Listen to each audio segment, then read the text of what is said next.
All right. Okay, everyone. Thank you very much for joining me. I am very happy you're here. I'm not going to be answering a ton of comments during this one because I've got a lot of notes. I don't have a ton of time. And I have tacos waiting on me later. And as much as I love doing this stuff and love interacting with you guys, I like tacos a little bit more than y'all. It's nothing personal. It's just tacos are great. And my girlfriend makes amazing tacos on top of that. So they're above average tacos. I did enjoy the ones I had from the taco truck this past weekend when I was up there, though. Now, here is me. Here's I've got a bunch of notes here, and they're not necessarily in the order I wanted to talk about them, but this is stuff I just want to go ahead and put out there while it's, feasible to do so before we all know what the end result is going to be tomorrow. I am not expecting a move, a significant one of any kind. I am not expecting them to bring in a second line center. I am not expecting a top six winger who can put the puck in the net and have some size, physicality, snarl, anything like that. And there's a multitude of reasons for that I will get into. Anything other than a significant move is a waste of assets. You got the assets you needed last season for, overall for the team as far as depth goes and everything like that. You got Stankoven, who's not being utilized in a way that I particularly like. I will get to that.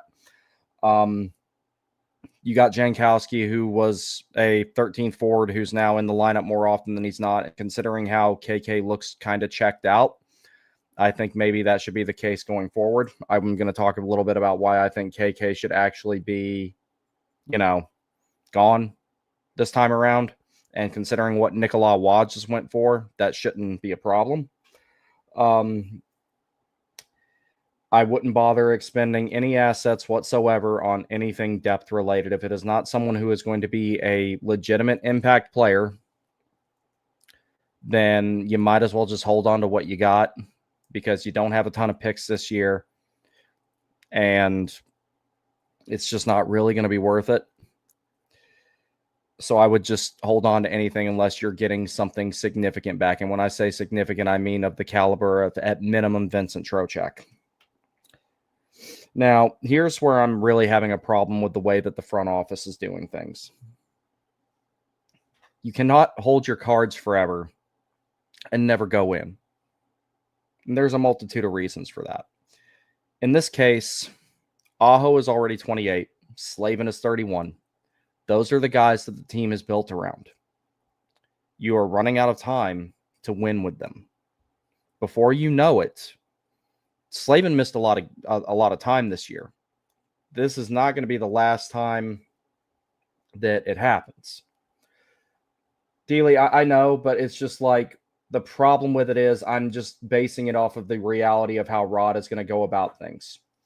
Because KK's line in the first two games of the season was really good when he was with Hall and Robinson. And he broke that line up all because KK had a 36% faceoff percentage. In other words, Rod was looking for a reason to scratch KK. Now he's a net neutral or maybe a net negative asset at this point. And they might as well just go ahead and get him out of here because he's not going to get to play so long as Rod is here. And then when he played last night, he looked totally checked out. So that's not me saying that. I've always thought KK should have been in the lineup and should have been seen as a third scoring line center. And he had a lot of upsides to his game. But to be perfectly honest, and I know I'm going to piss people off when I say this, but I am standing by it until such time as he goes to play somewhere else and just absolutely does the same thing that he did in Carolina and ends up with the same result. I am standing by this. And it's not necessarily an indictment on Rod because you're going to have personality conflicts and things not work out when you coach a hockey team or do anything for that matter long enough. Rod ruined him. I'm sticking with that from now until I'm proven otherwise. It was bound to happen that there was going to be one piece of the team that was supposed to be important that didn't work out with him, and that ended up being Kotkaniemi. But I am maintaining my position on that Rod ruined him. Because everything was going well. He was on a good upward trajectory. And then around the time of that players-only meeting, and I'm not saying the players-only meeting is what caused it, But around the time of that players only meeting and around the time that he said the stuff to the media about KK was doing too much, trying to score every shift or whatever the exact quote was. And then a couple of weeks later, I think it was, he was off the power play. And his minutes have never been anything close to that ever since. Not that I remember. If it has, it's been for very, maybe 1 or 2 games. So I'm just going off of what I think Rod is going to do, not necessarily what I would do, because if it were up to me, Jankowski would have been on waivers and Noah Phillip would have been the other guy. So KK's, yeah, I agree. KK's numbers look good when he's with line mates that compliment him, but for some odd reason, Rod won't leave him in the lineup. That's what I'm saying. It's like, I'm not agreeing with that decision. I never have.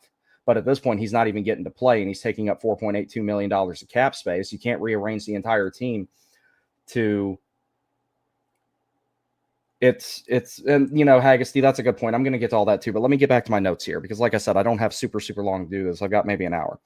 So you can't hold all your cards and never go in, especially when the 2 guys that the team is built around are getting up there.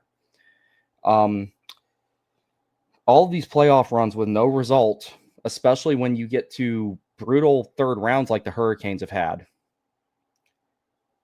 that takes its toll over time. Attrition starts to set in.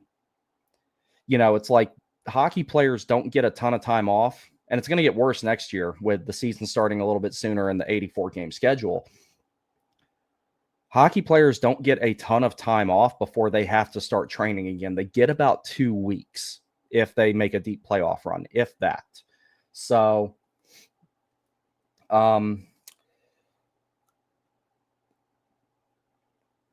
that's taking its toll.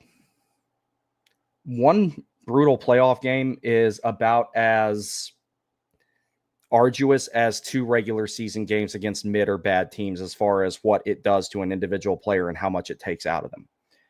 Now, another thing that has to be considered with that is, excuse me, let me get a sip of this.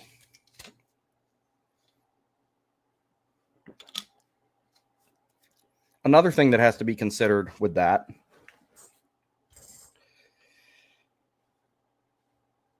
is over the course of time of taking all those deep playoff runs and not winning anything, not only does your core get older, but your younger guys, your inexperienced players and everything, yeah, they get that valuable playoff experience, but they never get a chance to utilize it in the situations that they need to utilize it in.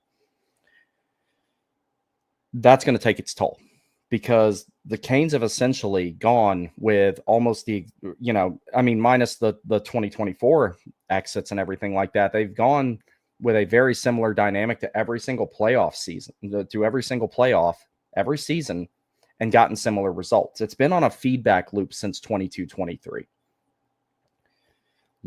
Getting swept in the conference finals is not much better of a result than losing in 7 to the Rangers.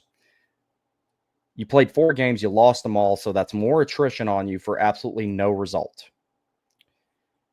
That takes its toll over time. When all that happens, it's eventually going to wear down everybody, the young guys, the old guys, everything. Now, if you never push if you never push the chips in at any point, and I wouldn't make a very good poker player. My dad's good at it. I'm not. My dad's excellent at card games. I did not get that gene from him. He would be better at explaining this than me. I need to have him on here one day. But at some point or another, if you don't hold them, if you always hold them, eventually you'll fold them and you won't have anything to show for it. And I think that's where the Canes are, honestly, I think that's where they're headed. I really do. I'm getting a lot of 2010s San Jose Sharks vibes from them, and that's not good. Yeah, they made it to the Stanley Cup Finals, and yeah, to be fair, they lost to one of the best hockey teams ever assembled with the Penguins. That team could have went in there without a coach and probably won just because they had that much raw skill.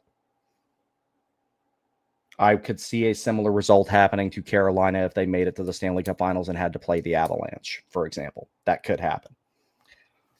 So you've had all these deep playoff runs, nothing to show for it, and getting eliminated in the conference finals after a very bad showing is almost worse than losing in one of the previous 2 rounds because you've got that extra attrition on you and nothing to show for it. You just put some more mileage on you for nothing. This is something I'll circle back to at the end, but there was a video I watched yesterday. I believe this gentleman's name was June Lee or something like that. I shared it on X. It was about the dynamic of how money in sports has changed and about how a lot of private equity is involved in it and everything. And that's starting to get me thinking about some stuff. I'm not the conspiratorial type when it comes to things like this, but he made some good points in it about teams that are perpetually in the playoffs. And this isn't just hockey specific, but teams that are perpetually in the playoffs are ultimately generating more revenue than teams that mortgage a little bit of their future to try and go all in and win. I'm going to start having some questions about that sooner rather than later, I think. But I'm going to save the details of that after I do some more research and put my thoughts together on it for another video. However, I do think that there is some merit, or at least there is reason to believe, even if it's not the case, there is reason to believe that that is how this organization is consciously operating, is to generate second round revenue up to the second round. Everything else is a bonus. And it doesn't matter to them if they win or not, because they would rather not miss the playoffs for a couple of years and mortgage the future, for example, just to keep having second round revenue. The Washington Capitals, when they kept getting eliminated in the second round over and over again, it was basically a meme. They made a lot of money during those times. A lot of money. They eventually did win their cup at the very end. That was their last chance to do it, and they did it. And I'd prefer Carolina not wait that long, considering they have enough organizational depth and they've built enough to where they could win over and over and over again, like Florida has, if they do it right. Like Tampa did, if they do it right. You can say, you know, the whole cup with an asterisk on it next to Tampa doesn't change the fact that they won. Doesn't change that at all. And then they went to the finals the year after they won the 2 COVID cups. They could have they could have potentially had 3 in a row. But the other thing here, and it's been kind of going on for a little bit longer than this, but in the last 2 days, it has really picked up. The media, the corporate media that surrounds the Hurricanes, except for a couple of guys who do have the audacity to ask some questions, have been posturing for the disappointment that I'm expecting tomorrow at 3 p.m. when nothing is done. I am fully expecting that is going to happen. And we're going to get the same song and dance that we've gotten at times in the past, 22-23, which is the team that should have won, in my opinion. I felt like that team had it from game one. And I'm not talking game one of the playoffs. I was at opening night that year, and I thought they had it. I really felt good about that team. Even after Svechnikov got hurt, I felt good about that team.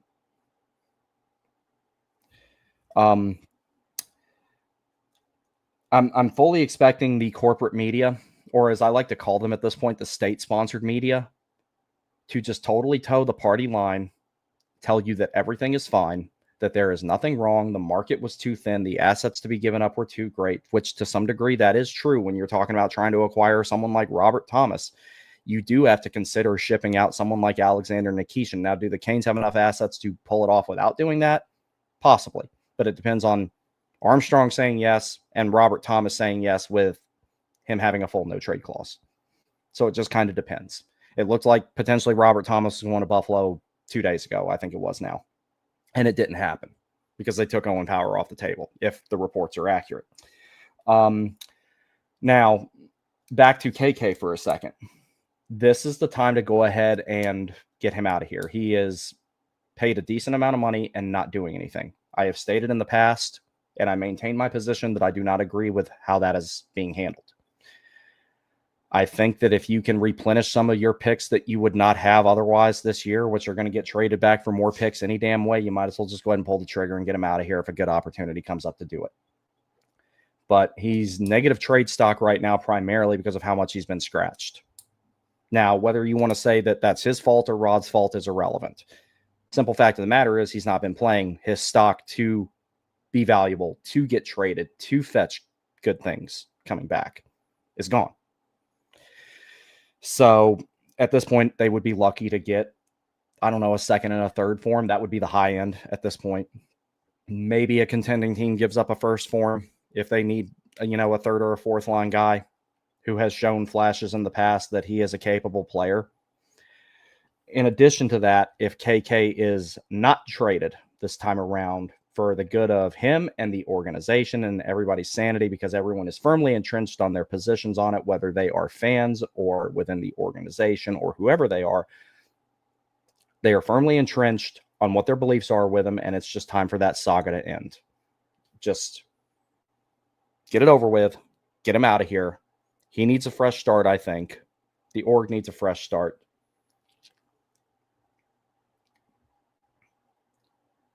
If you can get something decent for him, just get it over with so we can rip that Band-Aid off and move on. I've been one of Jesperi Kotkaniemi's most avid defenders.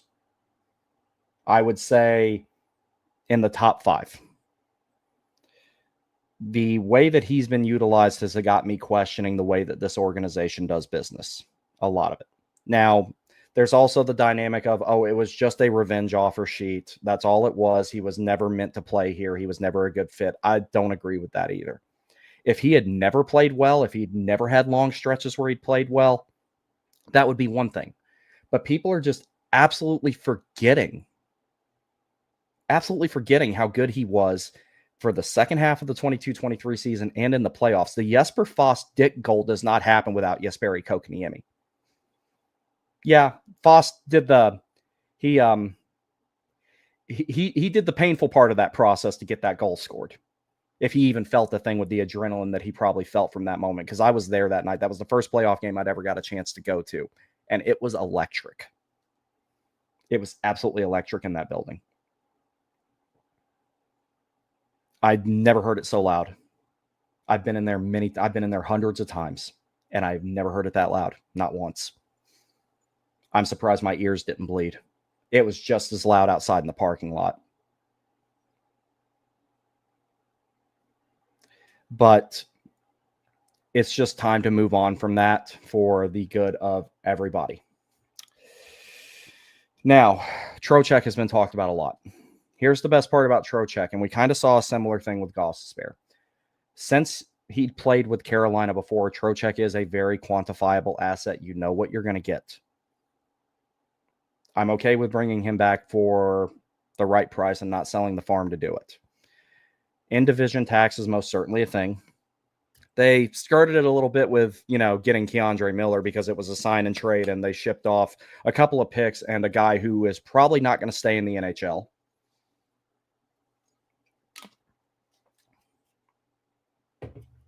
And that's all good. With Trocheck, that wouldn't be so easy to do, because if you ask a lot of Rangers fans, K'Andre Miller was the biggest reason they weren't winning. And that was just objectively not true. As we're seeing, he has his defensive hiccups at times. But overall, good player. And I'm really excited to see what he will be like in the future. He's had one full camp. He'll have a full season and a playoffs under his belt. And I think after that, you're going to see a very transformative experience from K'Andre Miller. And he's going to be even better than what he was this season, because he exceeded my expectations. I expected it to be a little bit more painful of a process. I like what I've seen out of him, though, and I think that there's a lot there. Now, simple fact of the matter is, if the Hurricanes go to the playoffs with this team as is, the team is not good enough. They will not win. They will get bounced in anywhere between the first round and the conference finals. The reason I say that, considering how much the standings are changing right now. The Hurricanes, they're in first place in the Metro.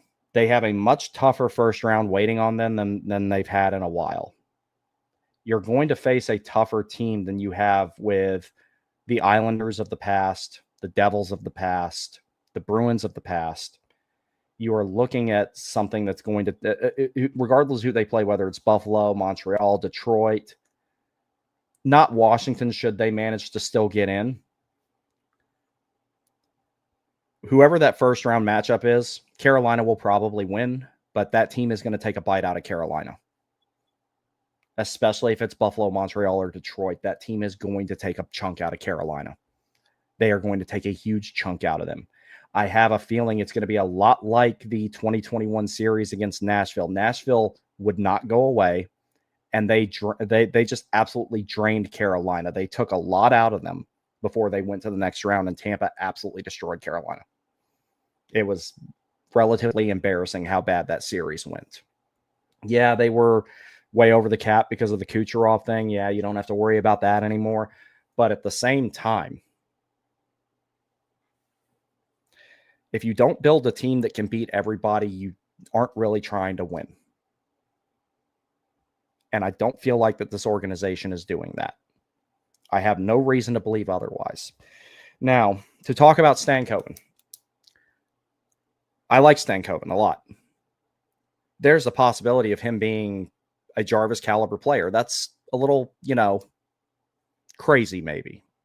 But the thing about it is, at center, Stankoven is a slight net positive or a net neutral right now.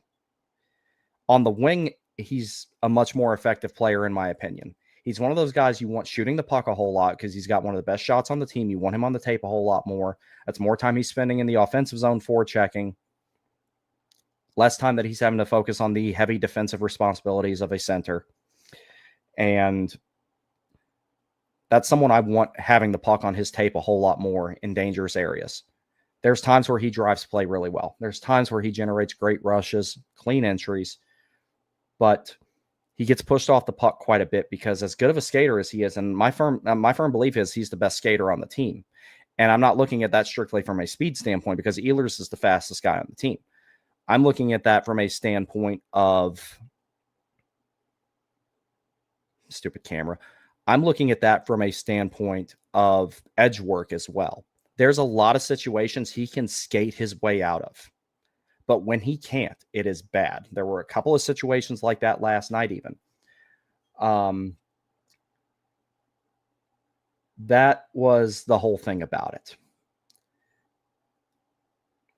I'm just not seeing Stankoven as an NHL center. Not on a contending team. Now, if you want Stankoven to develop as a center, and considering this organization's history of being kind of thin at that position, especially in the past few years, if you get another center to go on the depth chart between Aho and Stankoven, you can put Stankoven in a favorable position with better matchups to continue developing that skill set. And the worst thing that happens is if it doesn't work out, you just move him back to the wing. That way you make him a quantifiable asset at two different positions. If one doesn't work out, you move him to the other. Problem, I won't say solved, but mitigated. You could do that.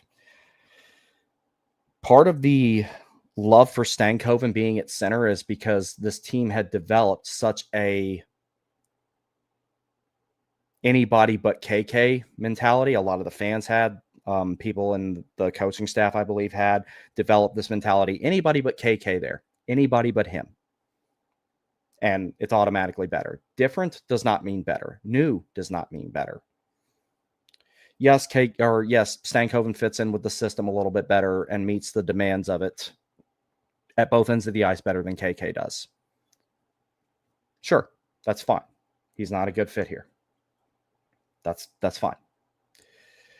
But the thing about it is, you're not just looking at if he's better than KK. You're looking at Stankoven good enough to push you the rest of the way, to get you over the edge.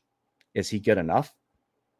I personally don't think so. Is he better than he was when he started? Yes. But the reason I say it's an anybody but KK mentality is because Stankoven wasn't even good enough in the eyes of the coaching staff to be the extra attacker when the season was on the line against Florida in Game 5. They put Jordan Martinook out there. So you're telling me in a few months' time, Stankoven went from being less important when you need a goal to keep your season going, to keep your hopes of winning alive, to maybe get to Game 6 and hope that Walker and or Chatfield would be healthy for the next game so you get the train wreck known as Scott Morrow on a plane and get him out of the way. He wasn't good enough to do that, but all of a sudden he's good enough to be a second line center on the team if he develops enough. I do not understand that mentality.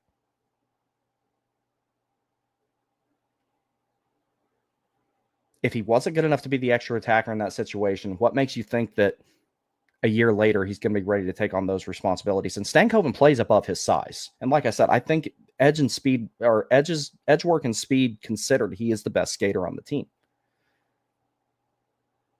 But when someone who's 6'4" angles you off below the goal line, and then there's another 6'4" defenseman on your other side, you can't skate your way out of situations like that. Now, I do understand the rationale of trying Stankoven at center before Jarvis for two reasons. One, Jarvis's shoulder. That's no secret. The second thing being, and Rod talked about this in the Adam Gold interview during the offseason, which was very good. He said, well, basically, you already know that Jarvis works at the wing at the position he's at. So he was saying basically that he's a quantifiable asset, that he should stay there. He has not really seen a whole lot of time away from Aho this season, to credit of the coaching staff. So don't change a quantifiable asset when you have something else that you can try there and maybe see if it works. I know that there's a lot of people out there who think it's working. And maybe it's working in the regular season, but I don't think it's going to work in the playoffs. I don't mess with money puck anymore. But one of the things about it is it always has the Hurricanes having these really high, if not the highest odds to win the cup. And what those models do not account for is that intangibles become a lot more important come playoff time. Once you get to playoff time, there's a lot of things that the math, the models, the graphs, the flow charts, whatever they use to quantify this stuff almost completely mathematically, with not accounting for even really having to watch the players. Those models don't take into account the intangibles of the playoffs. You're not playing against bad teams in the playoffs. You're playing against good teams over and over and over and over. And that's the 16 hardest games that you're going to play the entire season that you need to win. And it's not just Stankoven, it's that entire line. Hall's a speed demon. Blake drives possession in a great way. He's very patient with puck possession. And when it comes to passing the puck to someone who's 3 feet away from him, when two sticks are in the lane, he's probably the best guy on the team at that. There's a lot of good there. But that doesn't mean, nor do I believe it would ever mean, that that is going to translate when they start playing against really good teams, other playoff teams, over and over and over. Because then again, like I talked about at the beginning of the show, excuse me, the attrition factor starts to set in. So with all those things considered, if they are consciously betting that this is going to work when the playoffs come around, and that it's going to be enough to win the entire thing, because that is the objective, I would like to think. If they think that that is going to be good enough, it will not be. Now, these are all things I would love to be wrong about. I would absolutely love to be wrong about all of it. But we've kind of seen this already. Not to mention the poor game management decisions. Morrow went over Nikishin twice, especially after he had one of the worst playoff performances that a Hurricanes defenseman has ever had. Maybe the worst, but it's definitely up there. There's that. There's Kuznetsov getting scratched for Maxime Comtois, who played, I think, 4 minutes and 11 seconds in the entire game and never touched the ice during overtime. Carolina lost that game, and I think that's kind of what sealed the deal for them in the series.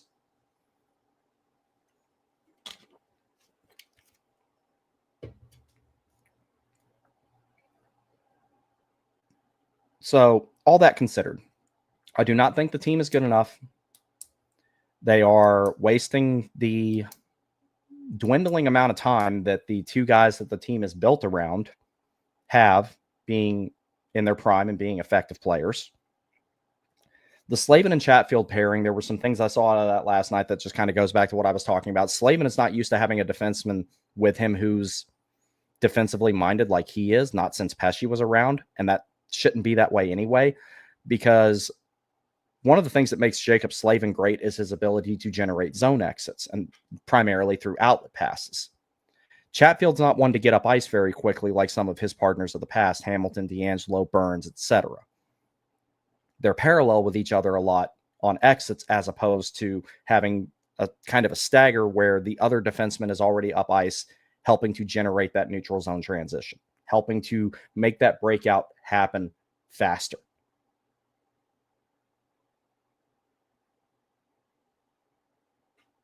So, with that not happening, you're kind of wasting Slavin. You're having a redundant pair. And if you're going to change those pairs, it needs to happen with enough time to get them acclimated and work out whatever kinks there are before the playoffs, which are not far away. It's also going to be a very, very bad time to do that because the Hurricanes are entering the hardest part of their the Hurricanes are entering the hardest part of their schedule. March is going to suck. If they come out of this road trip with 4 points, it's a win. And, thankfully they've got 2.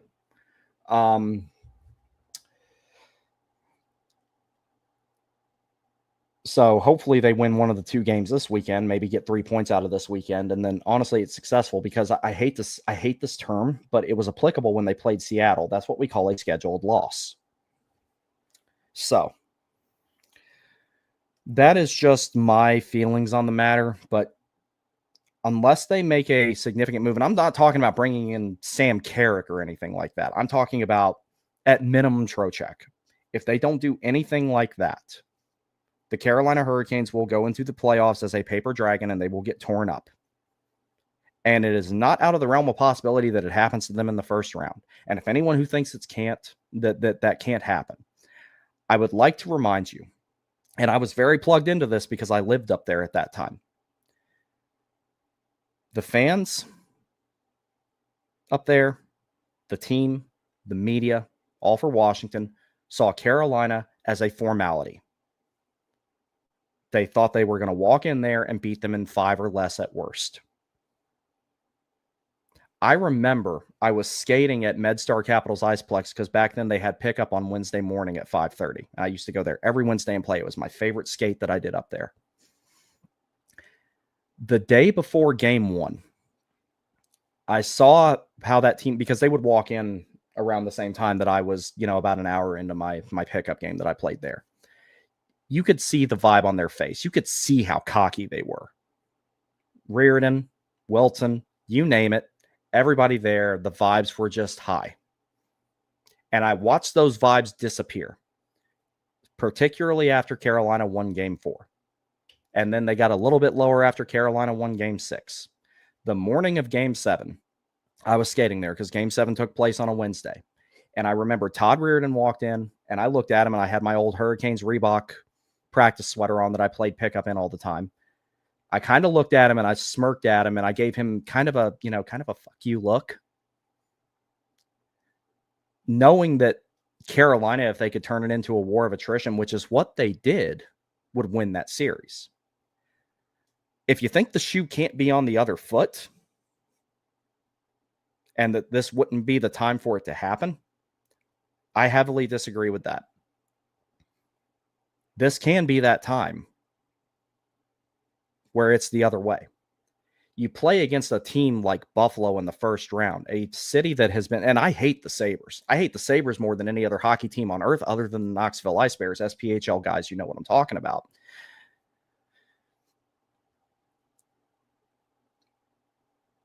In the event that you play the Buffalo Sabres in the first round, it is not going to be an easy out. You might win. You might beat them in 6. You might beat them in 7. It will not be as easy as the series that you've had in the past. Not even close. Being someone who, although I didn't witness it in person because I couldn't make it down there for any games, and I couldn't even make it to games in Washington because I had work commitments during that series, I watched the vibes of Raleigh go through the roof and the vibes of the Washington metro area take a nosedive in 7 games.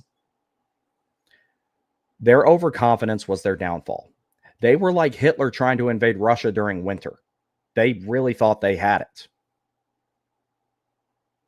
And Carolina won that series the only way that they could, turning it into a war of attrition and dragging them by their heels until they created circumstances where they could win, i.e. that double overtime.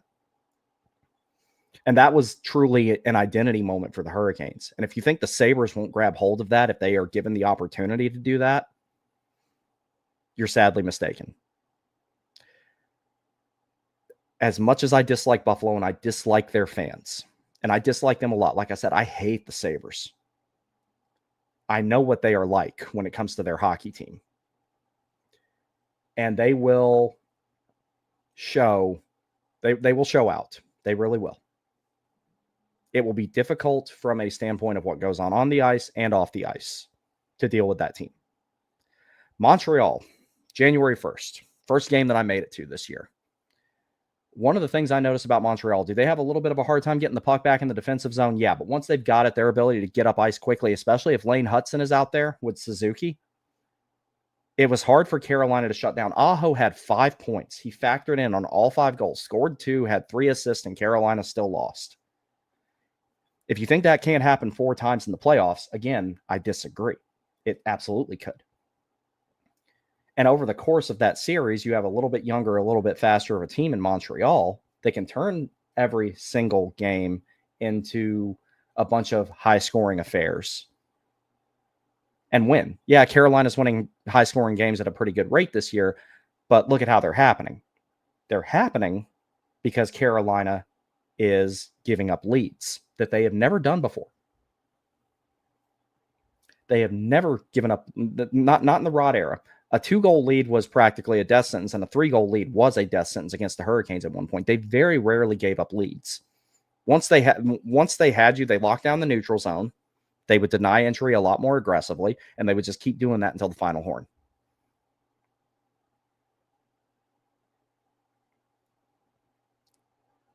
That's the position that they're in.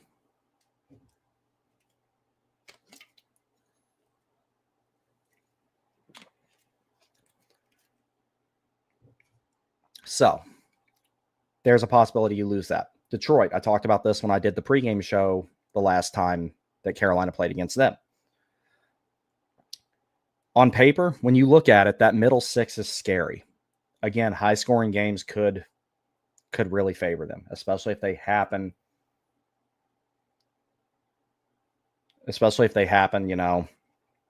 a lot. Detroit was able to, for that little bit of time in the last game that Carolina played against them on Saturday during that 4-on-4 sequence, you had a shortened bench on both sides for a little bit. Svechnikov and I believe it was Ben Sherratt were in the box. And Detroit took advantage of that situation, and they scored twice during that 4-on-4.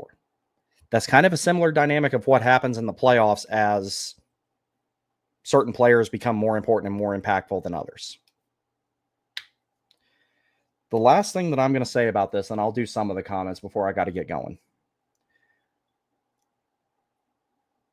There's a very, very big emphasis on this team, it appears from the outside, that equity is a big deal as far as who plays, who gets minutes, who stays in the lineup, all that. I understand that Martinook is playing hurt. Whatever he's dealing with is probably worse than anything he's ever dealt with, because you can tell he's a step off. He's losing board battles that he used to not lose. There are times where he used to come up with pucks that he's not coming up with them. But when you think about it, you don't go out and get a guy like Nikolai Ehlers to play with Jordan Staal and Jordan Martinook. You go get him to put him with Aho, or go get him to put him with another center and build a legitimate, actual, lethal, NHL, Stanley Cup contending top 6. Jordan Staal, Jordan Martinook, guys like that have always gotten what they've needed as far as line mates. They got William Carrier. They've got Eric Robinson they could put with them. You could throw Taylor Hall in that mix. Stankoven, if he were playing wings still, as he played with them a lot last season after the deadline when he was acquired. Those guys have always gotten what they needed. At what point does the equity of Sebastian Aho and Jacob Slavin, because if you take them out of the equation, this franchise is in Quebec City. At what point do their needs get taken into account? At what point do you give them what they need to do their job? Because they're the ones who are going to get you most of your goals. They're the ones who are going to, put it away on a power play in overtime, as Aho did against the Devils last year. They're the ones that are going to do that. That's not to say that guys like Martinook and Stahl don't make their contributions. They tend to do so more defensively, of course, but that's not to say that they don't score, that they don't end up being the difference on a lot of nights with what offense they do provide. But you don't look at this team and say, oh, there's not an abundance of people that could play with Stahl and Martinook and be effective. There's 4 or 5 players that you could just stick with those two and then be effective. And a lot of times you can do it without cannibalizing a line like Ahos. But those guys, other than when Gensel was acquired, other than when Rantanen was acquired, who was, let's be real about it, panic sold last season.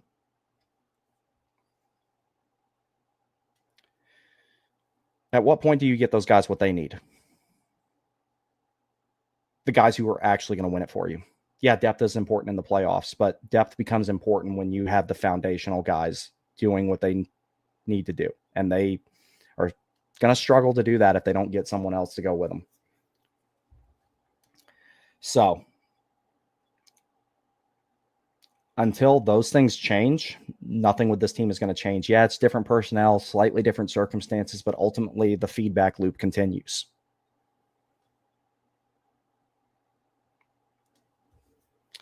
And what makes me mad about it more than anything, if the whole conspiracy about the second round revenue generating is true, the corporate media, the state-sponsored media is kind of complicit in it.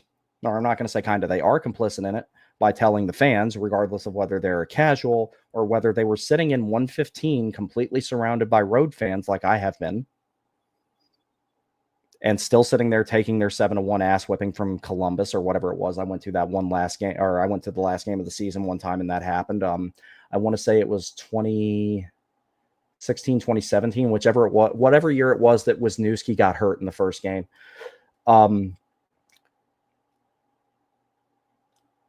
You see stuff like that, and they are complicit in telling everyone that everything is fine. And it's not. I would love to be wrong about these things. And this is not just my opinion being, put out here. This is me seeing what this team has done over the last few seasons and having no reason to believe that it's any different. Yeah, Stankoven is a different look at center than what you've had in the past. That doesn't mean it's going to work. It's more likely not to work.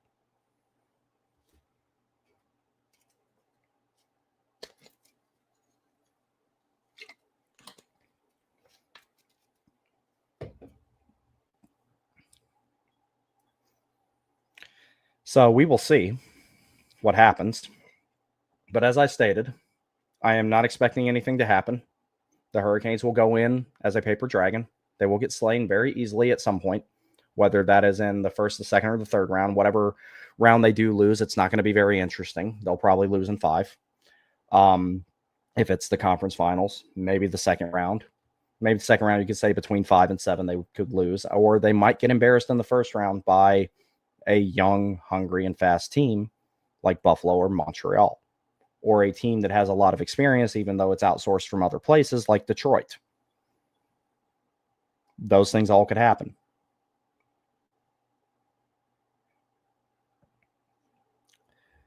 We will see. And like I said, I'd love to be wrong about this. There is nothing I would love more than all the corporate media shills telling me I was wrong.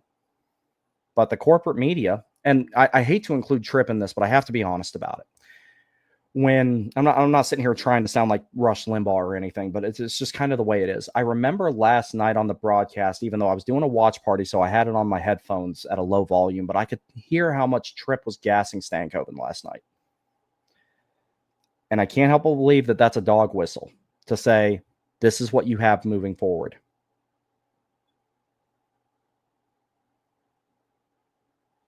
That's what it sounded like to me.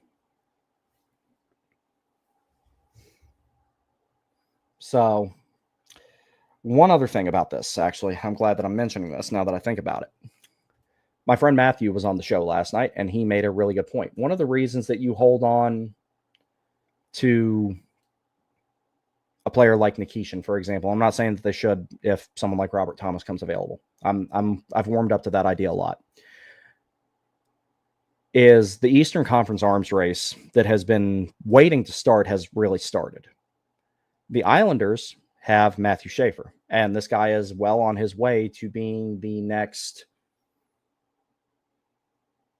Cale Makar, maybe. That's a distinct possibility. All those things considered.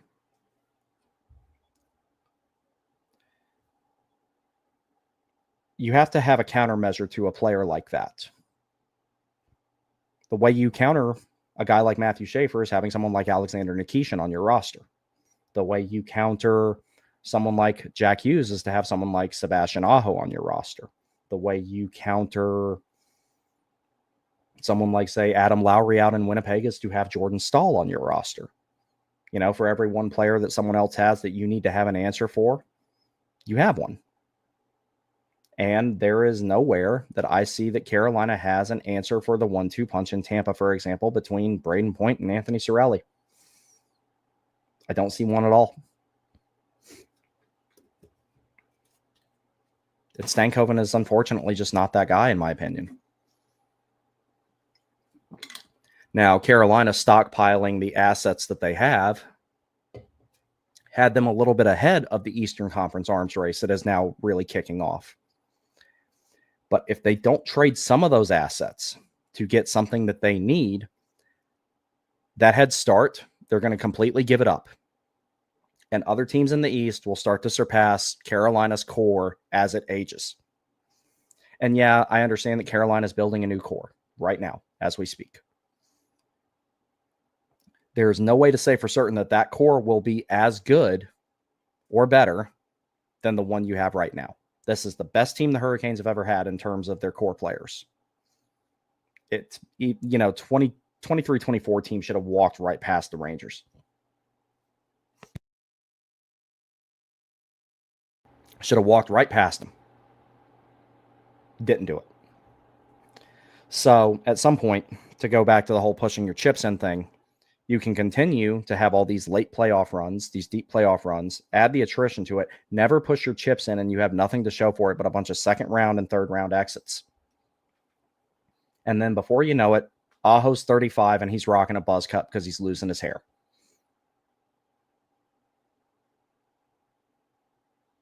All those are more realistic possibilities right now than Carolina winning the Cup.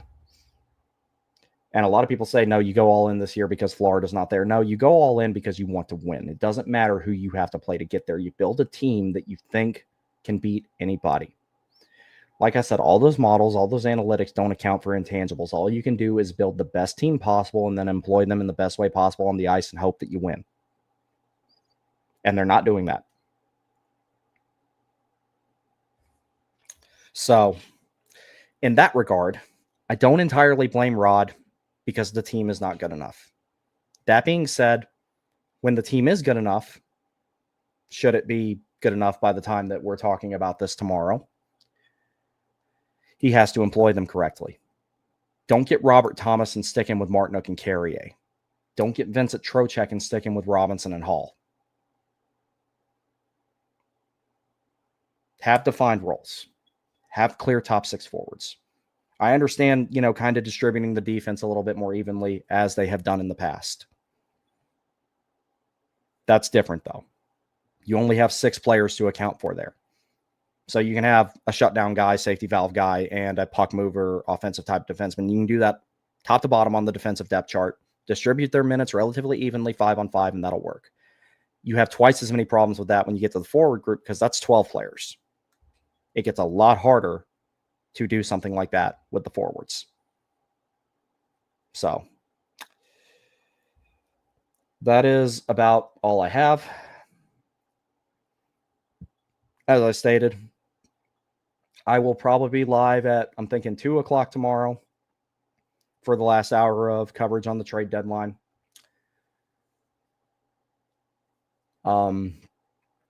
And like I said, I'm expecting nothing to happen, but I'll be here just in case it does. In the event that something happens before that, I don't see any reason why I wouldn't be able to go live immediately as soon as it does. But the wheels have been trying to come off this organization for a while, and they just keep, they keep putting the lug nuts back on preemptively. They keep torquing them down harder and harder and harder. But eventually that's not going to hold. Eventually the threading's going to strip and that wheel's coming off. And I think that's where the team is at now. And one last thing that I want to say to people who are like, well, at least it's not the dark ages. I've lost about 40 pounds. And this is not me trying to brag about it, even though I am proud of myself. I'm wearing a shirt today that I haven't worn in, let's see, about 5 years.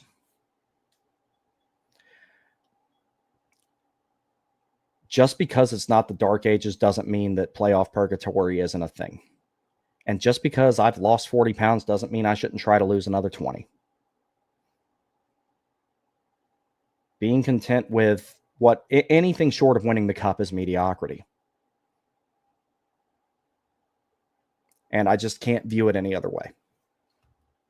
I like to win. And I know I have absolutely no say. I have no control over it. But I would like for my NHL team to win a cup. I would like to experience that with my dad one more time, at least. Because it's been 20 years, and the memory of the one that they won already has very, very clearly faded since then. And I don't remember a lot of my childhood, honestly. I don't know why. It wasn't bad. I just didn't really like being a kid. And I don't remember a lot of the time when I was in the military. It's all kind of a blur. DC's getting to where it's kind of a blur. But everything is secondary to winning. Now, I'm not saying that you should go out and kneecap people to get it done Tanya Harding style or anything like that. But if we like our group tomorrow, that's that. At that point, it's borrowed time. So the other thing that kind of annoys me about it is, like, if, when you have a real job and you don't do it correctly, you don't keep your job. And it seems like to some degree, the front office, and to a greater degree, Rod, I'm not saying that they're failing upwards, but they are given a lot of runway. A lot. And like I said, I put the team not being good enough more on the front office than Rod. But I also saw them put together a team in 23-24 that should have walked to the Stanley Cup Finals easily and didn't do it, because part of it was because of some of the decisions that he made. A lot of it was because of some of the decisions he made. Yeah, they probably weren't going to win that series against Florida last year. Everyone knew that. I don't think many people thought that Carolina was going to walk in there and win that series. I'm surprised they won a game, to be honest. Especially when the injuries started piling up with Walker and Chatfield being out. But you're already there. You might as well try to win. Put the best team on the ice that you can. And he doesn't always do that. Which is why I'm also concerned that Freddie is going to be the starter in game 1 of the playoffs. If he's not, if Rod actually does go to Bussy, and this is not accounting for the possibility of a goaltending trade, even though I don't think that's going to happen either. If Rod actually manages to, because that's something that I think is difficult for him. If Rod actually manages to, kind of take his hands off a little bit and let Bussy be the guy, let him fail on his own.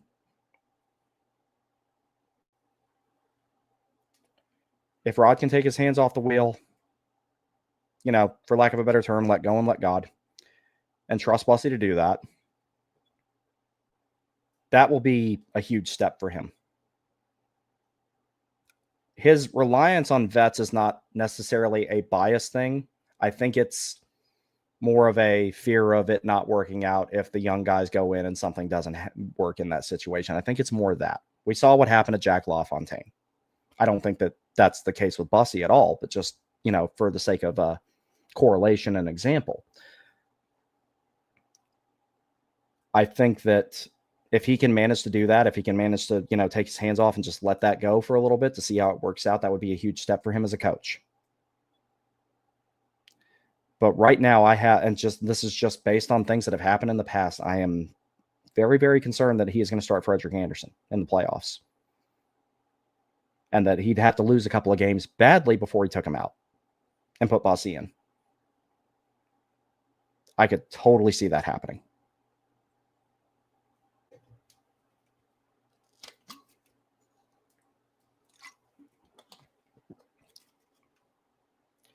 That's another thing I'm a little bit worried about. So, and, just to give one last example of the playoff attrition factor, Florida is probably not going to make it this year. As of yesterday, it looks like they're in sell mode. But they won 2 cups and had 3 appearances before that. Those do take their toll. You have to make the most of them while you're there. And the team that they're taking right now is not going to be able to do that, in my opinion. And if anybody thinks that I would be upset when people come in here telling me I'm wrong if Carolina does pull it off, if you think that that's going to upset me, you don't know anything about me. I would love to be wrong about this. But this is just my personal assessment of it. It could turn out completely differently, but we will see. But as of right now, I have not been less excited for the playoffs ever in Rod's tenure. I have not been less excited ever. There have been 2 times that I legitimately thought the Hurricanes were going to win the cup during Rod's head coaching tenure. 22-23, I know I've talked about that a lot. And 2019-20 had that season played out normally. I felt really good about that. Once they got Shea, Vatanen, and Trocheck, I felt really good about how the rest of that season was going to go. Aho was 2 away from 40 goals. He was playing the way that I like seeing him play, where he's like, fine, I'll do it myself. And he scores more. His stat line over the course of the Olympics, I believe, was 4 goals and 2 assists. That's what I want to see more out of Aho, is that selfishness. He did it last night with that really sick backhand. Really sick backhand. He took over that play and made something happen. I want to see him do that more. But you can't solely rely on him. You can't over-rely on the vets either. But yeah, that's going to be it for me. This is going on close to an hour. I will be live again tomorrow at 2 o'clock in the event that something happens between now and then, provided I am awake and near my phone, which I'm going to start doing my best to be a little bit further away from my phone, because a lot of the shit that I've seen on X lately, and not just hockey related, but in general, has been kind of starting to piss me off. I love how people who know absolutely nothing about aviation, intelligence, or geopolitics, of 3 things that I know a ton about, especially considering I was employed in 2 of them, are saying things that they honestly should shut up. They don't know what they're talking about.